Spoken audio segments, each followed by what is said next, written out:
ನೋಡಿ, ನಾವು ಬೆಳಗ್ಗೆ ತಾನೇ ಮಾತನಾಡ್ತಾ ಇದ್ವಿ, ನಮ್ಮ ರಾಜ್ಯದಲ್ಲಿ ಹುಡುಗಿಯರು, ಮಹಿಳೆಯರು, ಯುವತಿಯರು ಸುರಕ್ಷಿತರಲ್ಲ ಅಂತ. ಅದೇ ಥರದ ಘಟನೆ ಈಗ ಮಂಗಳೂರಿನಿಂದ ಬರ್ತಾ ಇದೆ.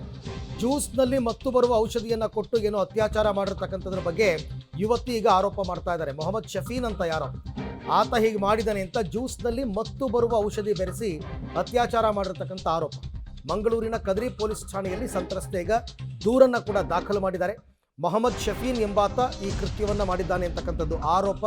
ಅದಾದ ಮೇಲೆ ಹಣ ಮತ್ತು ಕಾರನ್ನು ದೋಚಿ ವಿದೇಶಕ್ಕೆ ಪರಾರಿಯಾಗಿದ್ದಾನೆ ಆರೋಪಿ ಬಂಧನಕ್ಕೆ ಲುಕೌಟ್ ನೋಟಿಸ್ ಜಾರಿ ಮಾಡಿದ್ದಾರೆ ಪೊಲೀಸರು ಈಗ ಅಂತ. ಅಂದರೆ ಅವನು ಇವೆಲ್ಲ ಮಾಡಿ ಕಾರು, ಹಣ ಎಲ್ಲ ದೋಚ್ಕೊಂಡು ಈಗಾಗಲೇ ಅವನು ಫಾರಿನ್ಗೆ ಹೋಗ್ಬಿಟ್ಟಿದ್ದಾನೆ ಅಂತಕ್ಕಂಥದ್ದು. ಹಾಗಾಗಿ ಲುಕೌಟ್ ನೋಟಿಸನ್ನು ಪೊಲೀಸರು ಜಾರಿ ಮಾಡಿದ್ದಾರೆ. ಕದ್ರಿ ಪೊಲೀಸ್ ಸ್ಟೇಷನ್ ಲಿಮಿಟ್ಸಲ್ಲಿ ನಡೆದಿರ್ತಕ್ಕಂಥ ಘಟನೆ. ಆ ಯುವತಿ ಬಂದು ಕದ್ರಿ ಪೊಲೀಸ್ ಸ್ಟೇಷನ್ನಲ್ಲಿ ಕಂಪ್ಲೇಂಟನ್ನು ಕೂಡ ಕೊಟ್ಟಿದ್ದಾರೆ. ಈಗ ಆತನ ಪತ್ತೆಗೆ ಪೊಲೀಸರು ಬಲೆ ಬೀಸಿದ್ದಾರೆ.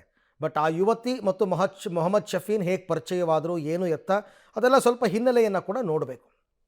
ಈ ಬಗ್ಗೆ ಮತ್ತಷ್ಟು ಮಾಹಿತಿ ನನ್ನ ಕೊಲೀಗ್ ಸುಖಪಾಲ್ ಅವರಿಂದ ಪಡ್ಕೊಳ್ಳೋಣ. ಸುಖಪಾಲ್, ಈಗ ಘಟನೆ ಏನು ಅಂತಕ್ಕಂಥದ್ದು ಗೊತ್ತಾಯಿತು, ಬಟ್ ಇದ್ರ ಹಿನ್ನೆಲೆ ಏನು, ಹೇಗೆ ಪರಿಚಯ, ಈಕೆ ಯಾರು, ಏನು ಎತ್ತ ಅಂತ?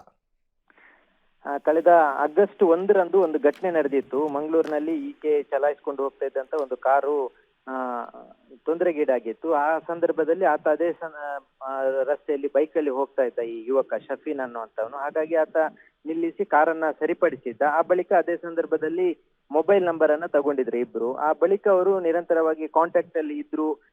ಆ ಬಳಿಕ ಒಂದೊಂದೇ ಘಟನೆಗಳು ಮುಂದುವರೆದಿತ್ತು. ಈಗ ಈ ಒಂದು ಪ್ರಕರಣದ ದೂರನ್ನ ದಾಖಲಿಸಿರುವಂತದ್ದು. ಅಂದ್ರೆ ಆಕೆಯ ಕೊಡಿಯಲ್ ಬೈಲ್ನಲ್ಲಿ, ಮಂಗಳೂರು ನಗರದ ಕೊಡಿಯಲ್ ಬೈಲ್ನಲ್ಲಿ ಒಂದು ಅಪಾರ್ಟ್ಮೆಂಟ್ ಇತ್ತು. ಅಲ್ಲಿ ಆಕೆ ಏಕಾಂಗಿಯಾಗಿತ್ತು. ಈ ಸಂದರ್ಭದಲ್ಲಿ ಮನೆಯ ಒಂದು ಫ್ರಿಡ್ಜ್ ಕೆಟ್ಟೋಗಿತ್ತು ಅನ್ನುವಂತ ಕಾರಣಕ್ಕಾಗಿ ಆತನನ್ನ ಕರೆದಿದ್ದು. ಆತ ಎಲೆಕ್ಟ್ರಿಷಿಯನ್ ಅನ್ನ ಕರ್ಕೊಂಡು ಬಂದಿದ್ದ. ಆ ಬಳಿಕ ಸಲುಗೆಯಿಂದ ಇದ್ರು. ಅದೇ ಸಂದರ್ಭದಲ್ಲಿ ಆತ ಅತ್ಯಾಚಾರ ಮಾಡಿದ್ದಾನೆ. ಆತ ತಂದಿರುವಂತ ಒಂದು ಹಣ್ಣು ಮತ್ತು ಜ್ಯೂಸಿನಲ್ಲಿ ಪ್ರಜ್ಞೆ ತಪ್ಪಿಸುವಂತ ಒಂದು ಮದ್ದನ್ನ ಹಾಕಿದ್ದ. ಹಾಗಾಗಿ ಆಕೆ ಪ್ರಜ್ಞೆ ತಪ್ಪಿತ್ತು. ಆ ಬಳಿಕ ಆತ ಅತ್ಯಾಚಾರ ಮಾಡಿದ್ದ. ಆ ಬಳಿಕ ಆತ ವಿಡಿಯೋ ಮಾಡ್ಕೊಂಡು ಬ್ಲಾಕ್ ಮೇಲ್ ಮಾಡ್ತಿದ್ದ ಅನ್ನುವಂಥದ್ದನ್ನೆಲ್ಲ ಈಗ ಇವತ್ತು ಕೊಟ್ಟಿರುವಂತ ದೂರಲ್ಲಿ ಆಕೆ ಹೇಳ್ಕೊಂಡಿರುವಂತದ್ದು. ಆತ ಈಗ ಸದ್ಯಕ್ಕೆ ತಪ್ಪಿಸ್ಕೊಂಡಿದ್ದಾನೆ, ವಿದೇಶಕ್ಕೆ ಪರಾರಿಯಾಗಿರುವಂತದ್ದು. ಜೊತೆಗೆ ಆತನ ಸಹೋದರನು ಬಂದು ಅತ್ಯಾಚಾರ ಮಾಡ್ಲಿಕ್ಕೆ ಪ್ರಯತ್ನ ಪಟ್ಟಿದ್ದ ಅನ್ನುವಂಥದ್ದನ್ನು ದೂರಲ್ಲಿ ಈಕೆ ದಾಖಲಿಸಿಕೊಂಡಿದ್ದಾಳೆ. ಹಾಗಾಗಿ ಮಂಗಳೂರಿನ ಕದ್ರಿ ಪೊಲೀಸರು ಪ್ರಕರಣ ದಾಖಲಿಸಿಕೊಂಡಿದ್ದಾರೆ. ಆರೋಪಿಯ ಬಂಧನಕ್ಕೆ ಲುಕೌಟ್ ನೋಟಿಸ್ ಅನ್ನು ಜಾರಿ ಮಾಡಿದ್ದಾರೆ. ಸದ್ಯ ಆತ ವಿದೇಶಕ್ಕೆ ಪರಾರಿಯಾಗಿದ್ದಾನೆ ಅನ್ನುವಂತ ಮಾಹಿತಿ ಆಕೆಯೇ ಕೊಟ್ಟಿರುವಂತ ಕಾರಣಕ್ಕಾಗಿ ಪೊಲೀಸರು ಈ ರೀತಿಯಾದಂತ ಕ್ರಮಕ್ಕೆ ಮುಂದಾಗಿರುವಂತದ್ದು.